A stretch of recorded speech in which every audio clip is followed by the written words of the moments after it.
Hello, नमस्ते, प्रणाम, हर हर महादेव। हम आप सबके भाई बानी दीपक दीपांशु। आप सभी के स्वागत बाटे हमारे यूट्यूब चैनल दीपक दीपांशु राइटर में। तो भैया रउआ लोग कैसन बानी?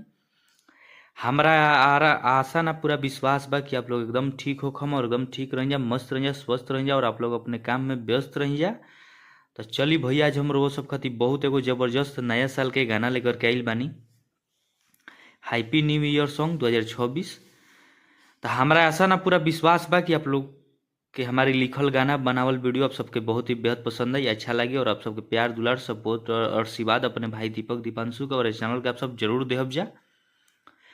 तो चलिए, वीडियो यदि आप लोग के अच्छा लगी तो वीडियो के ज़्यादा से ज़्यादा शेयर करब जा, लाइक करब जा और अपन कमेंट कई के आप लोग अपना राय विचार जरूर देहब जा कि गाना लागल कैसन। और आप लोग पूरा ये वीडियो में बनल रही जा, आप लोग ध्यान से देखब जा, ध्यान से सुनब जा, तब भैया ये मैटर समझ में आई कि हाँ का लिखले बानी। तो रोज सबके बता दी कि नया साल के गाना बाटे, न्यू ईयर सॉन्ग 2026। तोर जीबा यार के करेजवा लेके टुनटुन यादव भैया के गाना पर ही गाना लेकर के आइल बानी। और जे भी भाई के हमसे पर्सनल गाना लिखवाए हो कि म्यूजिक बनाओ होगी तो भाई लोग हमारे नंबर पे संपर्क कर सकते हैं। लोग हमारी नंबर डिस्क्रिप्शन बॉक्स और वीडियो के स्क्रीन पर सभी जगह मिल जाई। तो चलिए भैया, आप सबके ज़्यादा समय ना लेते हम मुखड़ा के डमी कही के सुनावत नहीं, सिंगल सॉन्ग बाटे। आप लोग वीडियो में बनल रह जा, ध्यान से देखब जा और ध्यान से सुनब जा।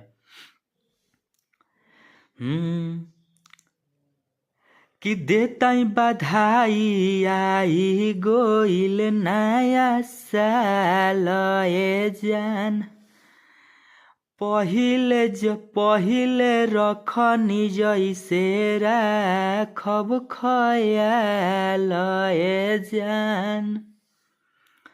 कि देताई बधाई आई गइल नया साल ए जान, पहिले रखनी जैसे राखब खयाल ए जान।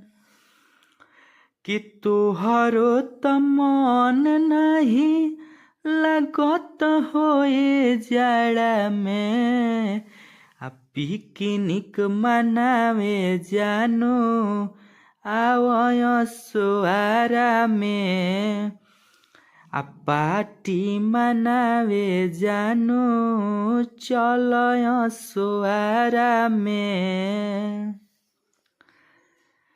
तो हमारी मुखड़ा भैया आप सबके कैसन लागल आप सब कमेंट करके जरूर बतलाइब जा। अच्छा लगी तो प्लीज़ आप लोग अपने भाई के दुलार प्यार सपोर्ट और आशीर्वाद जरूर देहब जा।